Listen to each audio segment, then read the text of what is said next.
Bom dia, pessoal. Tudo bem? Eu tive um pouco sumida, mas estou retornando aqui agora com uma proposta nova para vocês, com uma proposta de estarmos mais juntos, né? De diminuir um pouco esse meu sumiço, né? Então, a minha proposta é um devocional diário, tá? O que é um devocional? Um devocional, ele é um momento diário e voluntário, claro, que é dedicado no fortalecimento, no relacionamento da fé com Deus, né? Geralmente esse momento ele envolve orações, ele envolve louvores, tá? Então, ele é um momento voluntário, que você, de livre e espontânea vontade, se separa e dedica no fortalecimento da sua fé, tá? Qual que é a principal característica de um devocional? A principal característica de um devocional é o quê? É oração, é leitura da palavra, é um diálogo pessoal com Deus, né? É um estudo bíblico para poder você aplicar no seu cotidiano, tá? E é um tempo de qualidade.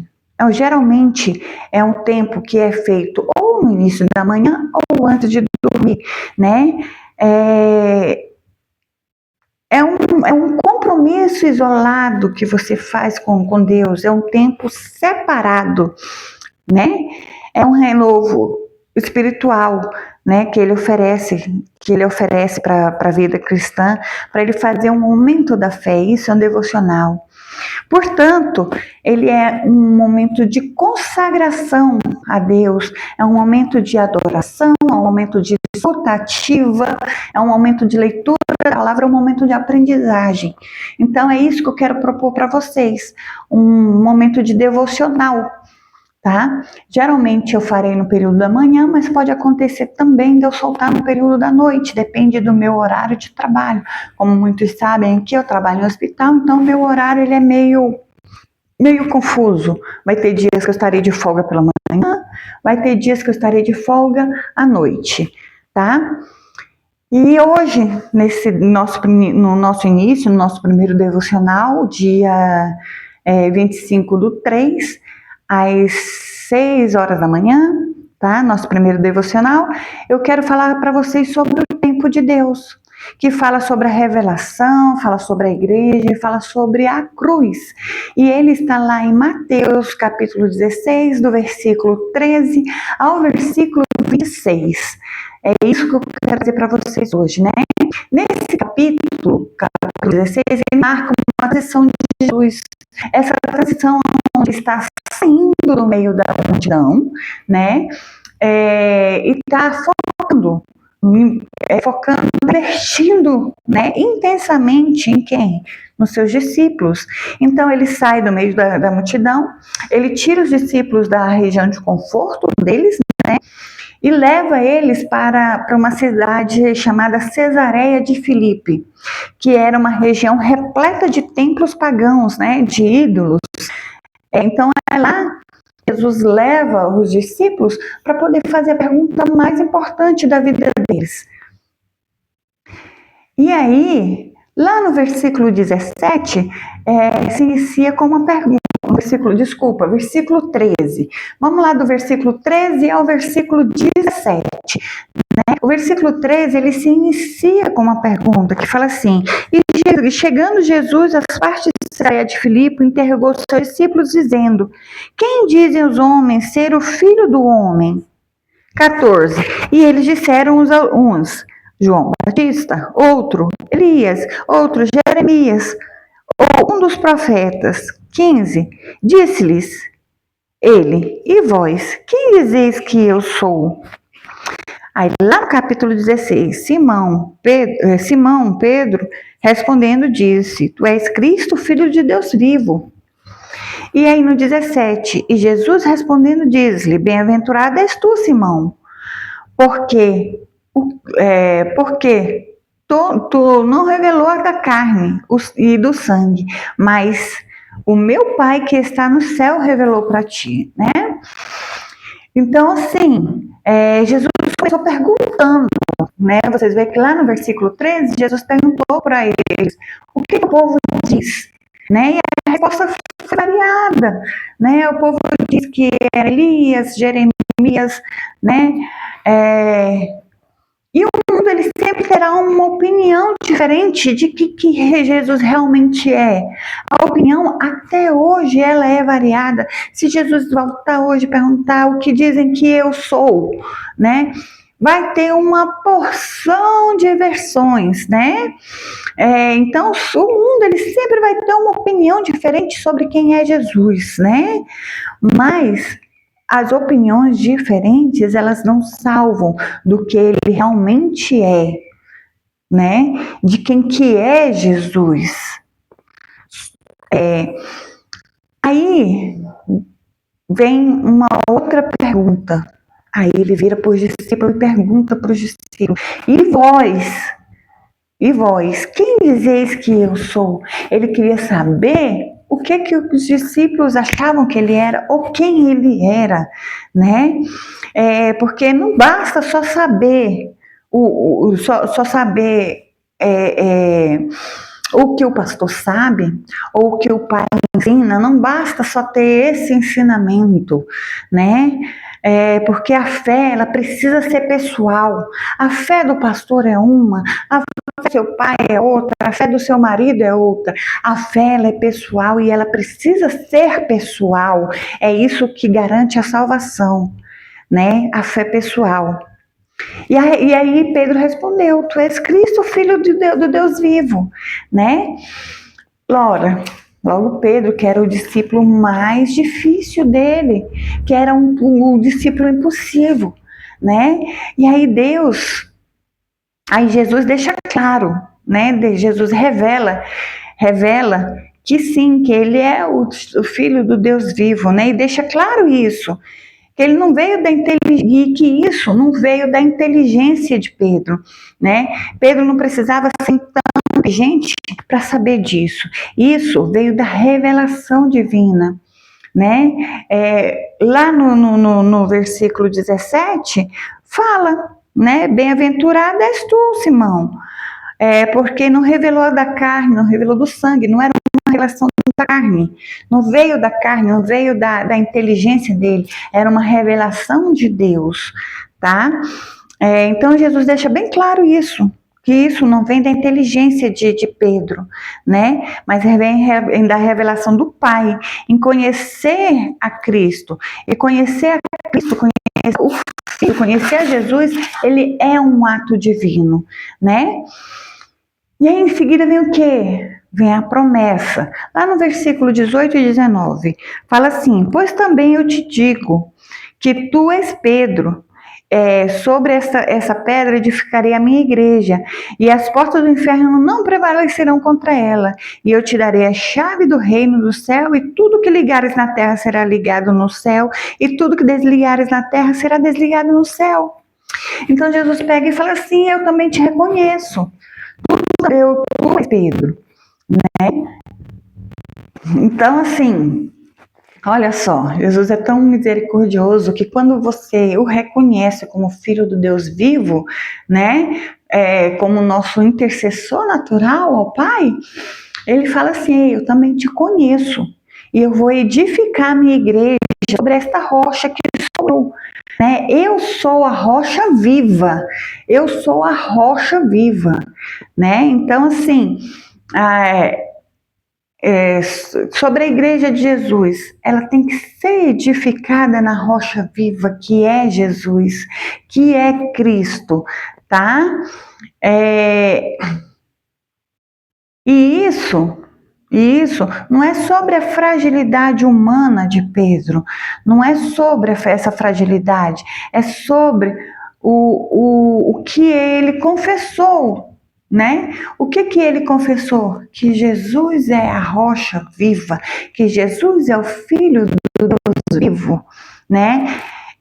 E mais, e aí Jesus promete a inexcessibilidade do mal, né? As portas do inferno não prevalecerão contra ela.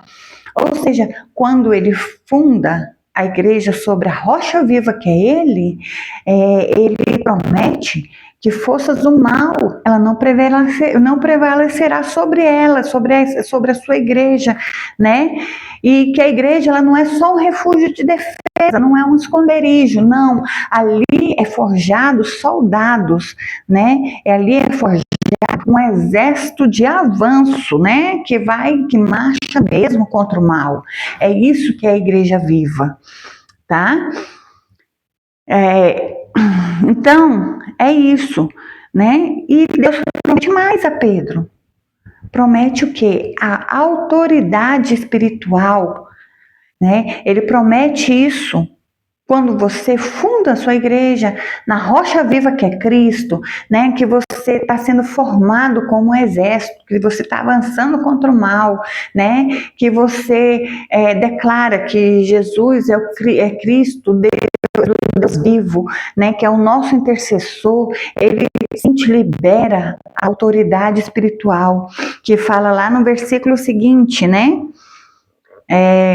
Lá no versículo 19, ele fala assim: eu te darei a chave do reino do céu, e tudo que ligares na terra será ligado no céu, e tudo que desligares na terra será desligado no céu. É essa autoridade que ele dá para você, que ele dá para mim, né? Basta que a gente declare que ele é um Deus vivo, que ele é o Filho do Deus vivo, né? Que a gente forme a nossa igreja na rocha, que a gente busque, que a gente marche. E aí sim ele te dá essa autoridade. Tudo que você ligar na terra será ligado no céu, e tudo que você desligar na terra será desligado no céu. Então ele te passa essa autoridade, tá? E aí vem em seguida o quê? O confronto do caminho da cruz, tá?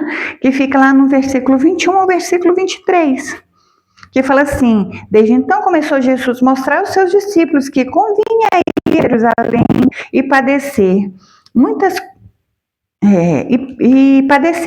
coisas dos anciões, dos principais, dos sacerdotes e dos escribas, e ser morto e ressuscitar no terceiro dia. Versículo 22, e Pedro, tomando parte, começou a repreendê-lo, dizendo: Senhor, tem compaixão de ti, de modo que nenhum te acontecerá. Versículo 23, ele, porém, voltando-se, disse a Pedro: arreda-te diante de mim, Satanás, que me serve de escândalo, porque não compreendes coisas que são de Deus, mas só as coisas que são dos homens, né?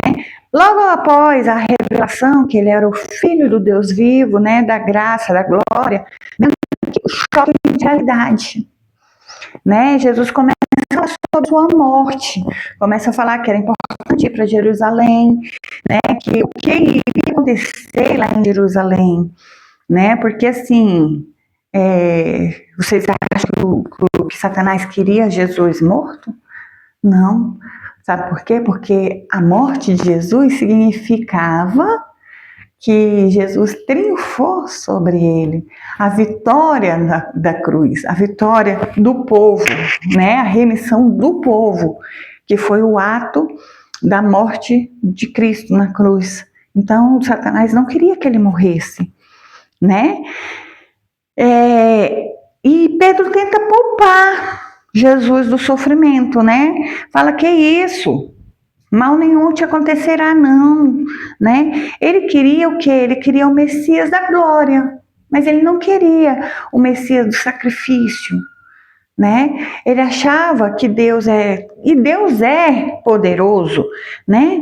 Que o poder de Deus deveria ser tão grande que ele não precisava do sacrifício, e era necessário sim, porque no ato da morte de Cristo é que prevaleceria, né, a vitória sobre Satanás. Então Pedro, ele não queria esse Messias. E aí vem o quê? A repreensão de Cristo. Ele vira assim, fala assim: para trás de mim, Satanás. Sai da minha frente, Satanás. Jesus mostra que qualquer tentativa de evitar a vontade de Deus, que naquele momento Mesmo que mesmo que pareça uma tentativa amorosa, uma tentativa de cuidado, né? Era o quê? Era uma cilada de Satanás, porque como eu falei anteriormente, Satanás não queria que Jesus morresse na cruz. Ele não queria assumir a sua derrota, né? E pensar como os homens é o quê? É focar no confronto. Pensar como Deus é focar em quê? Na redenção, né? Então Deus mostrou ali quando reprimiu Pedro que qualquer tentativa, por mais que ela parecesse amorosa, ela era em vão. Ela era em vão. Por quê? Porque ia se cumprir a vontade de Deus. E muitas vezes a vontade de Deus, ela não é fácil. Ela não é fácil. Sabe? Mas ela é o quê? Necessária. É isso que nós temos que entender, tá? Aí vem o custo do discipulado, que está lá no versículo 24 e 26, que diz assim, ó.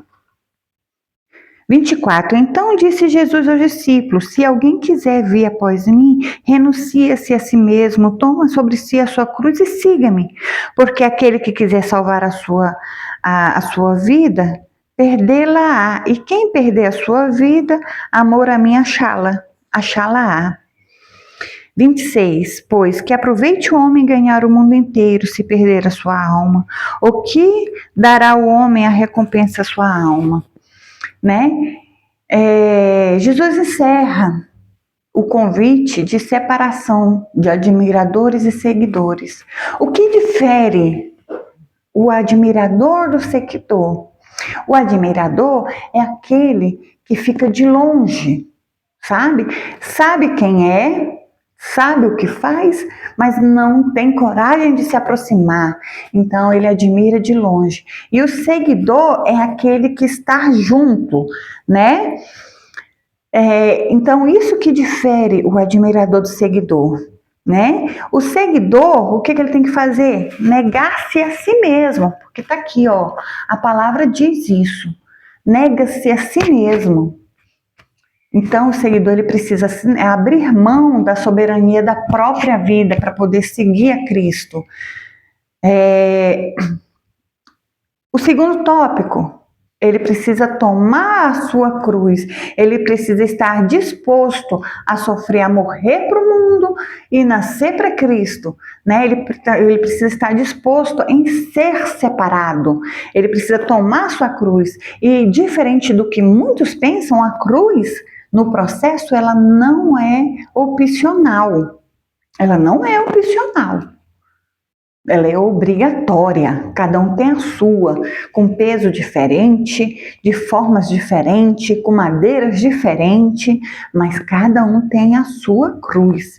Então, você ser seguidor é tomar a sua cruz e estar disposto a ser separado do mundo, né? A morrer para o mundo e renascer para Cristo, né? E o terceiro tópico, segui-lo. Segui-lo. É isso que vai diferir você de admiradores. É negar a si mesmo, tomar a sua cruz e segui-lo, né? E segui-lo é uma ação contínua e constante, tá?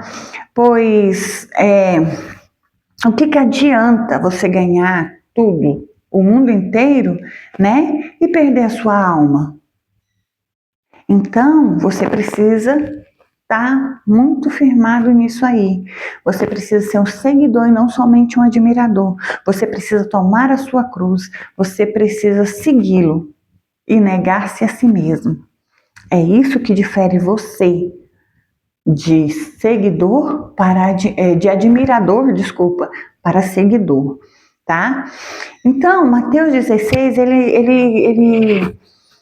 ele confronta, ele nos ensina, né, que não basta admirar Jesus, né, é preciso confessá-lo, é preciso dizer, e é preciso estar disposto a segui-lo todo dia, né? Então ele ensina isso pra gente. A gente precisa estar disposto a seguir Jesus, a gente precisa confessar que ele é o único Deus vivo, que ele é o Filho de Deus, do Deus vivo, né? E não somente admirar de longe. Como eu falei anteriormente, a cruz ela não é opcional no caminho da salvação. O que adianta eu ganhar o mundo inteiro? O que adianta eu ter sucesso? O que adianta eu ter fama? O que adianta eu ter dinheiro se eu perder a minha alma? Não adianta nada. Deus, ele não quer o seu sucesso, ele não quer a sua fama, ele não quer o seu dinheiro, né? Ele só quer o quê? A sua alma, ele só quer você, ele só quer que você confesse. Que você confesse, olha, eu sei que tu és o Filho do Deus vivo e eu preciso da tua graça na minha vida, né? É isso que ele precisa, que você tome a sua cruz e siga-o, tá? Então é isso, é sobre isso o nosso devocional. Espero que eu tenha alcançado o coração de vocês e deixo uma pergunta para você refletir hoje, né? Para você refletir hoje. A pergunta que fica para você hoje é a seguinte: não é o que os outros dizem sobre Jesus, né? Não é o que você ouviu falar sobre Jesus, mas quem de fato é Jesus para você? Quem é Jesus para você? Então, eu quero deixar essa pergunta para vocês hoje para reflexão, tá bom? Então, tenham um bom dia, que o dia de vocês sejam abençoados e fiquem com Deus.